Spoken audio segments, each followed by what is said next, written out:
Heavy is the head that has to manage all of this. Hey everyone, welcome back to my channel. We're now incentivized to buy what we already buy. Fumbling through college had me building. I also got some done on the other side. And that was right around, I would say, May, maybe, right before renewing the lease for this property. Welcome to the channel, Martha. Thank you for having me here. Oh, I was going to say, I am getting up there and age, I'll tell you what. Bills paid by other people, life was never this good. I had to step back, knowing that it's... Hey guys, so I want to talk about when I fixed up my car just recently. So my battery was dying on me. So literally I was in the middle of the street. Anytime I would just stop in the street in traffic, my car would shut off. I would have to literally turn it back on so that it would run. So this was a big issue. This is not something that I wanted to continue. Obviously, you saw the signs that you needed to get the car repaired. And it was about time that I went ahead and got the car repaired. So I go to the car dealership to get it repaired.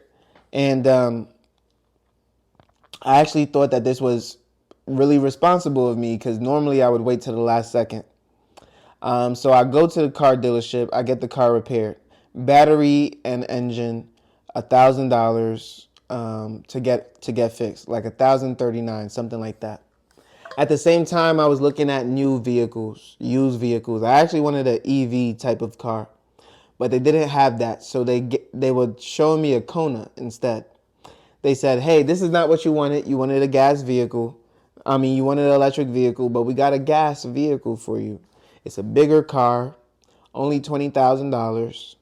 And me being very savvy and understanding my finances, I knew that if this Kona was going for $20,000, a brand new Kona, I had to Google what the brand new Konas were going for. They're going for $24,000. So I'm looking at these people like, okay, $20,000 is a nice number, but the brand new ones are going for $4,000 more. Why would I get the $20,000 one that is 2022 or 2021 when we're in 2024 and there's only a $4,000 discount? I know that you probably got the car for about $14,000 to $16,000. So if I were to leave off the lot with this vehicle right now and bring it right back tomorrow, you would only give me $14,000 for this vehicle. This car would lose $6,000 in value immediately. And it's really not a discount when the newer version is only $4,000 more after 2 years. Like, what type of depreciation is that? These Konas do not hold their value like that. And so I just looked at the dealer like, there's no way I'm about to give you my trade-in and pay for this vehicle at this price point. So I said, listen, I'm going to need to buy this car for about $15,500, including taxes. They're like, well, you got to pay your taxes. You got to pay your doc fees. You got to listen. If I traded my car that I literally just spent $6,000 on in the last 4 months to you, then I am going to need $15,000 in payment for this car, including taxes, for the Kona.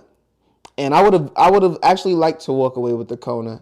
No issues, no problems. They've already checked it. It should at least run for a good year without any problems. I would have been happy with that.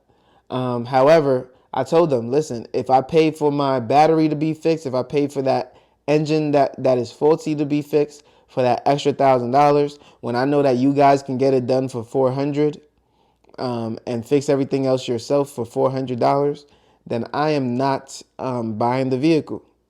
The dealer looked at me and was like, just like silent. I told him what it was. I told him what it is. And, they don't take you at your word. So I'm basically already giving you the story right here. So I'm at home. I'm working. I took an Uber to get home while my car is in the shop. They text my phone and they say, hey, the car, we've finished the inspection of the vehicle. We have a price for you. Let us know when you're back in and we'll go over it with you. I told them, listen, my break is only an hour. I only got 30 minutes to pick up my vehicle and leave. So what is the price that you have for me? The reason why I said that is because I can then understand what price they have for me. I can then price that into the vehicle. And if we agree over text, I could have walked in with the deed to my card because my card is already paid off. And we could have said, all right, let's sign this paper. Let's sign this. Let's sign that. I could put that whole car on my credit card because that's really nothing. $15,000 is nothing. And, dig into my savings account and pay off that vehicle and get the cash back and all that other good stuff. So, no response. They don't give me any response when I ask them what is the price that they'll pay for the vehicle. So when I go to the Hyundai dealership, Great Lakes Hyundai to be more specific, I don't go to the used car dealership. I'm not about to sit down with you for another 30 minutes during my lunch break. I told you I was on limited time, and I told you if I pay for my vehicle, I'm not I'm not buying your Kona. So I go there, I pay my $1,000, and that saves me $15,000. And then I just drive off with a new battery, a clean engine, and a car that works just fine. And I plan on holding to the car now for a good 2 years because I want to get my $6,000 worth. Like, listen, if I can save money for the next 2 years, let these EVs trickle into the economy. Eventually, there's going to be used EVs that are a lot cheaper.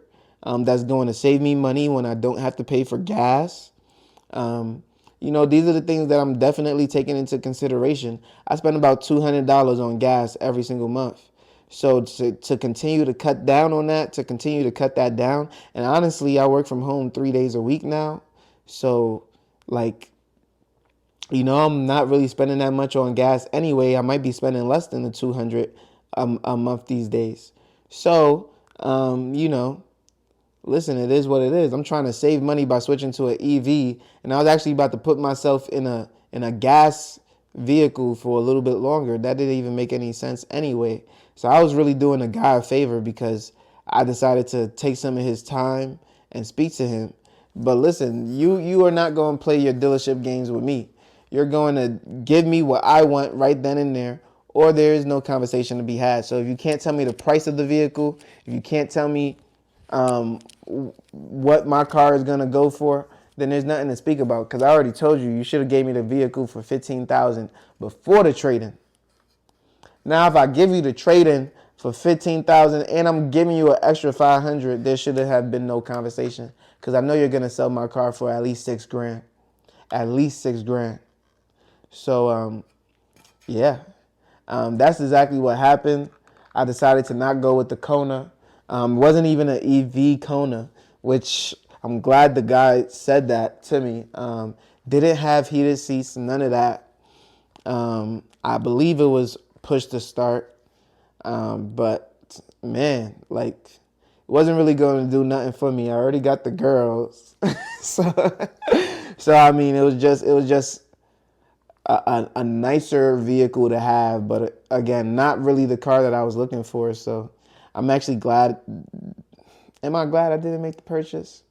Maybe I'm glad I didn't make the purchase. I know it'll save me money in the long run. So as you're investing for the future, I mean, this is another thing to look at. Just not making unnecessary purchases, as that can derail you in the future. Man, oh man, how times have changed. Car dealerships were really, really bad in 2021, 2022. Now that we're in 2024, they're still trying to come off of those highs, those prices. People can't really afford to do trade-ins and get new vehicles. And dealers are still trying to use the same tactics. They're not being open and not being honest. They're trying to use their sales strategies with you. And I'm not one of those people who's going for that. So if you like this video, make sure you leave a like, comment, and subscribe to the channel. I post every single day at 8 a.m. daily on YouTube and on Rumble. And I can't wait to see you on the next one. Peace.